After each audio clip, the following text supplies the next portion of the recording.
Então, agora a gente vai falar sobre dilatação superficial dos sólidos, certo?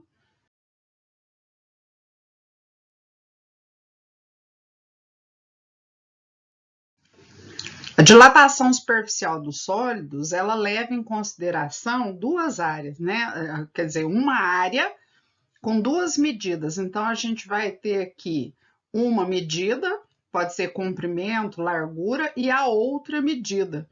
Se eu chamar essa medida de A, essa daqui de B, então quando a gente for achar a área vai ser A vezes B. E isso, para se for quadrado, é A ao quadrado, um retângulo é A vezes B, área de círculo, πr ao quadrado, enfim. É uma dilatação em que a gente vai ter que usar a área. A fórmula da dilatação superficial dos sólidos é ΔA, a variação da área inicial. O coeficiente vai ser representado pela letra beta e esse ΔT, que também em alguns livros vem escrito delta teta, tanto faz, ΔT, delta teta vai representar a temperatura.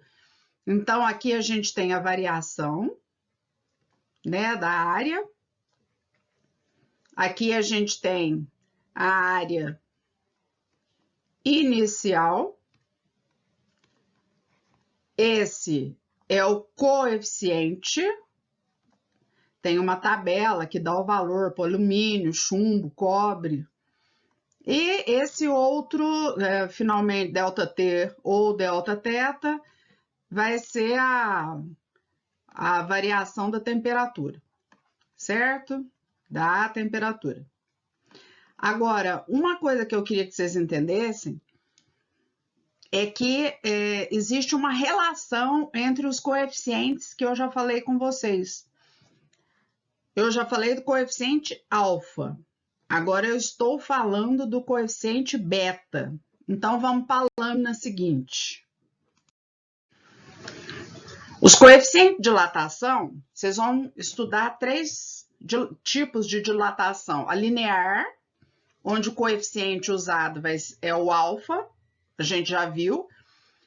É uma dilatação para fios ou cabos, porque aí vocês estão vendo que a dimensão principal aqui, ó, é o comprimento, certo? Que a gente chama de L. A dilatação superficial, o coeficiente vai ser beta. Então, nesse coeficiente beta aí, nós vamos ter duas dimensões, o comprimento e uma certa largura ou espessura, sei lá, vocês podem, se vocês chamarem de espessura, sei lá, largura, espessura, são duas dimensões diferentes. Isso daí é quando a gente tem chapas, quando a gente tem folhas, coisas que têm duas dimensões bem definidas. E a dilatação volumétrica, ela tem o coeficiente volumétrico, é o gama, né?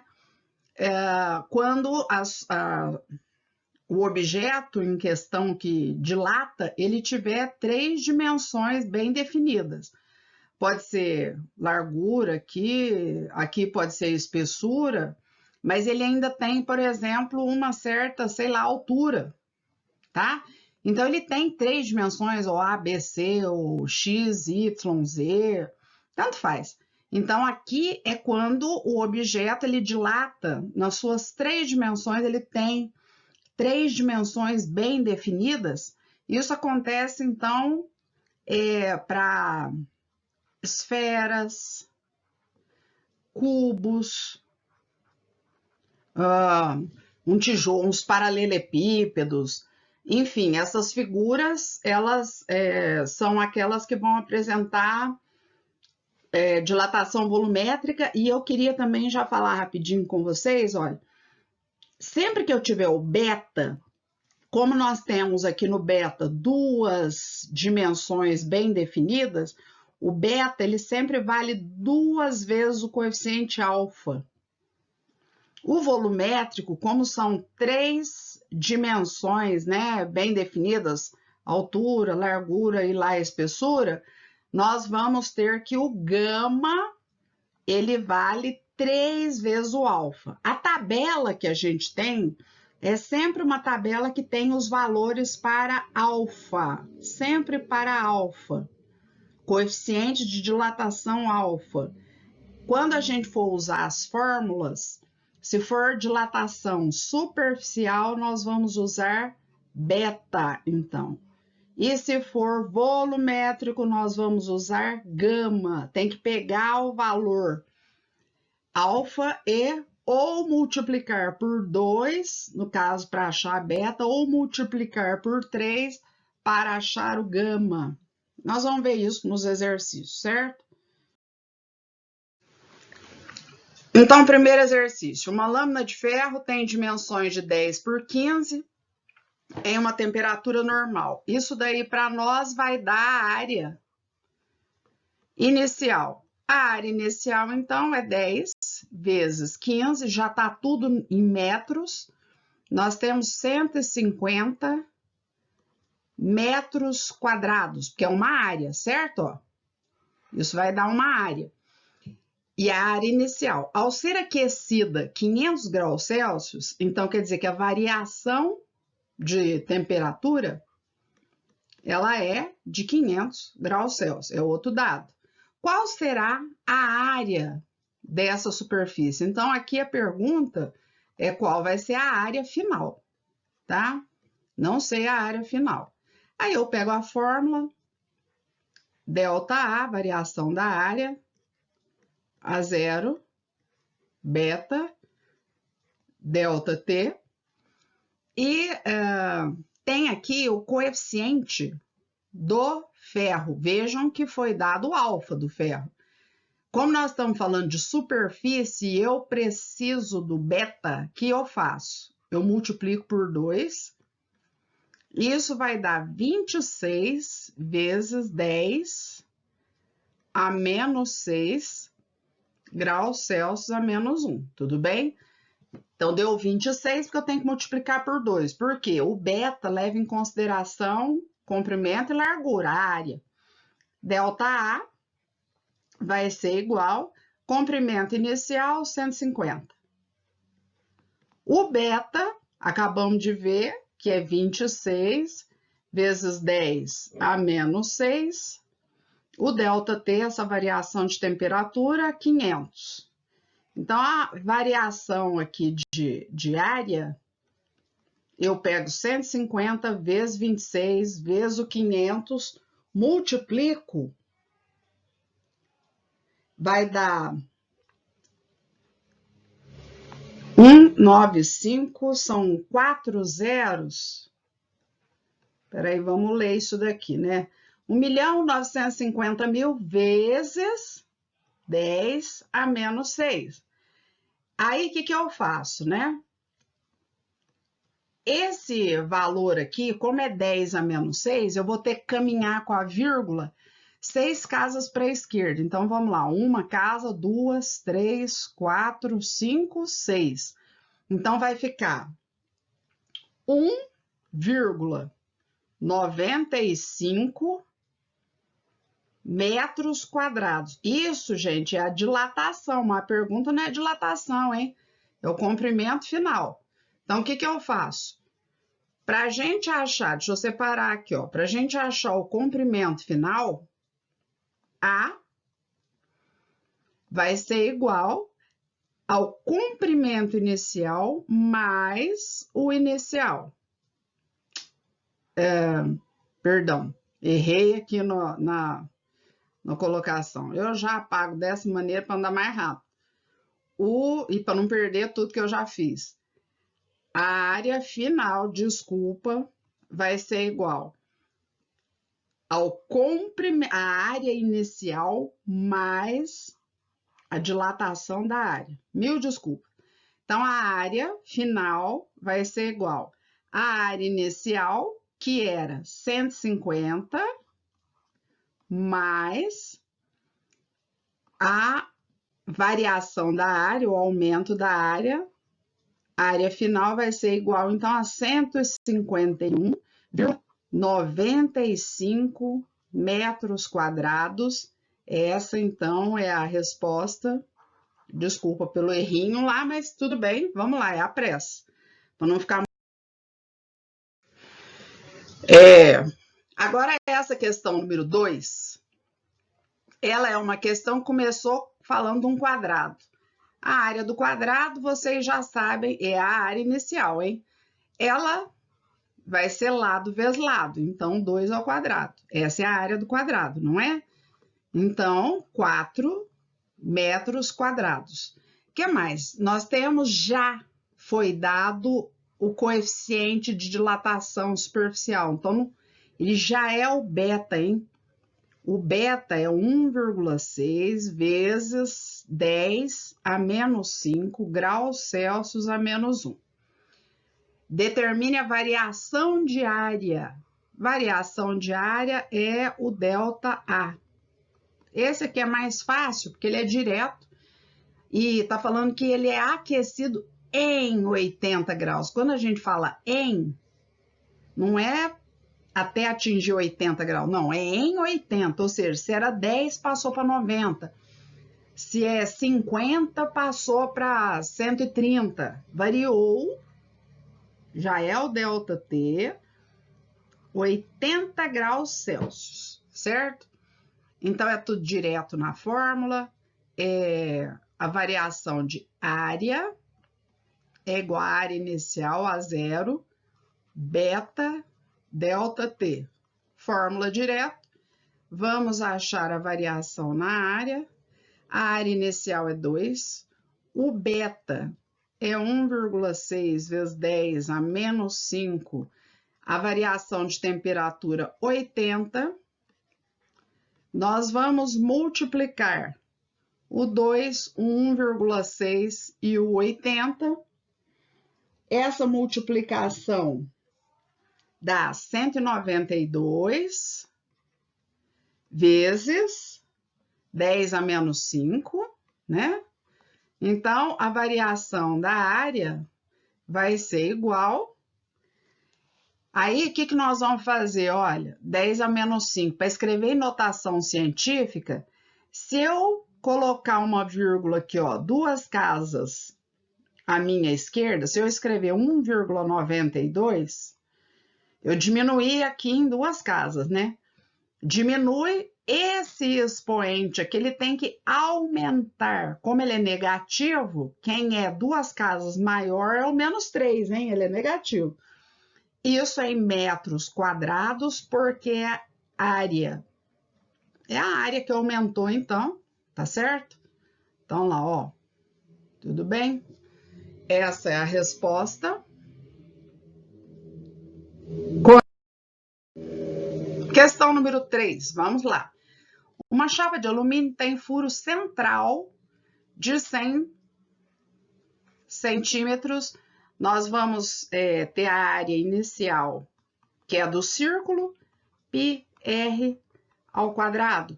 Lembrando que 100 centímetros, se eu divido por 100, nem precisa, né, gente? Mais centímetro para metro, divide por 100, isso daqui é 1 metro. Se for 200 centímetros, 2 metros, já sabem disso. Então, vamos lá, é só dividir por 100. A área inicial, ela vai ser igual a 3,14 vezes 1 ao quadrado. A área inicial, 1 ao quadrado é 1, vezes 3,14 é ele mesmo, 3,14 metros quadrados.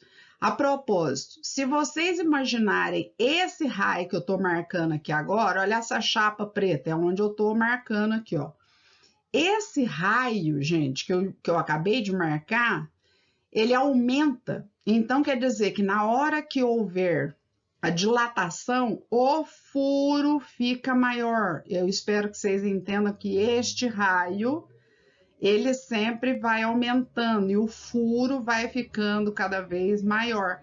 Vocês podem até achar que quando dilata, o furo diminui, né? Porque a matéria vai para um lado para o outro. Não, é uma dilatação linear. Quando qualquer coisa que tem orifício no centro dilata, esse furo vai ficando cada vez mais largo, certo? A temperatura inicial é 12, a temperatura final é 122. Então, eu já vou fazer aqui, ó, delta T, você já sabe, vou fazer direto, ó, é a temperatura final menos a temperatura inicial, hein? Presta atenção. Variar a temperatura é uma menos a outra. A variação de temperatura, 122 menos 12, vai dar 110 graus Celsius, tudo bem? Essa é a variação de temperatura do exercício aqui. O que mais?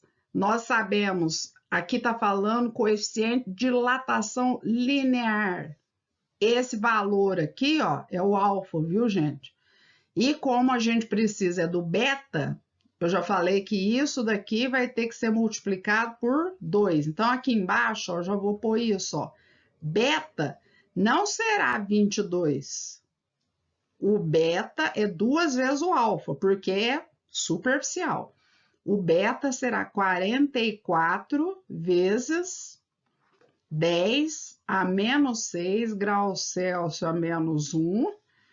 A variação de temperatura lá, né? Vocês viram que eu fiz o cálculozinho lá em cima, ó, 110 graus Celsius. Quer dizer que eu tenho a área inicial, eu tenho o beta, eu tenho o delta T.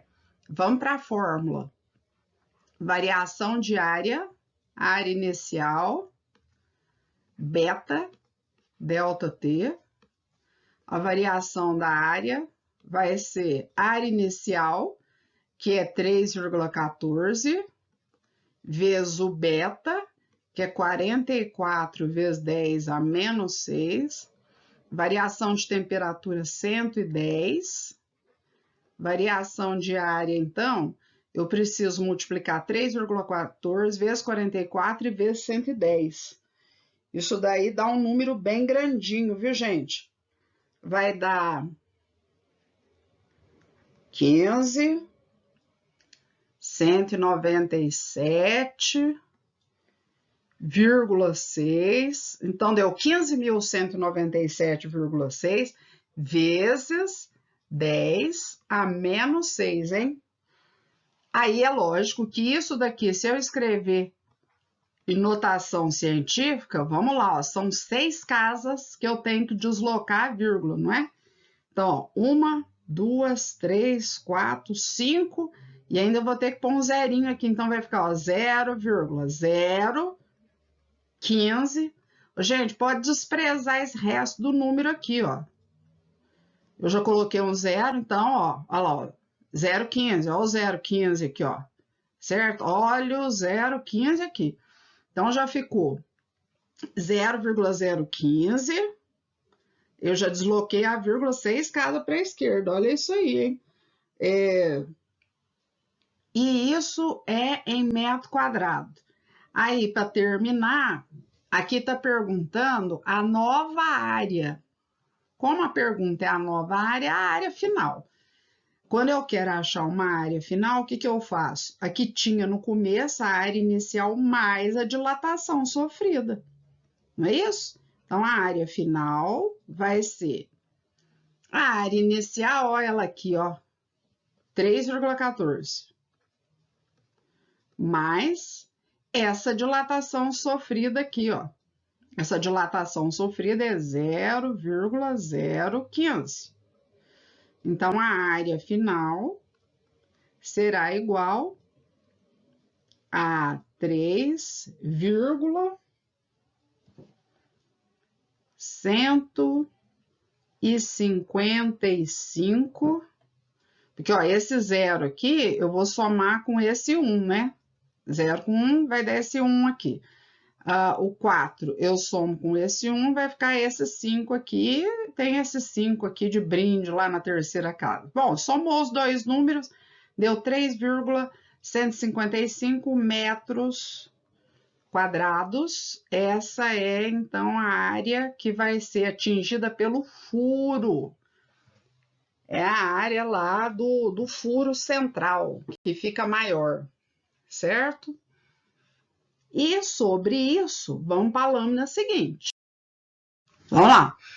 Suponha que um corpo feito de material cujo coeficiente de dilatação linear seja esse aqui. Então, ó, eu tenho esse coeficiente. Ao ser colocado dentro de um copo de coeficiente, esse outro valor aqui que vocês estão vendo que é um valor maior. Então, é um copo de coeficiente, peraí, ó, menor dentro de um copo de coeficiente maior.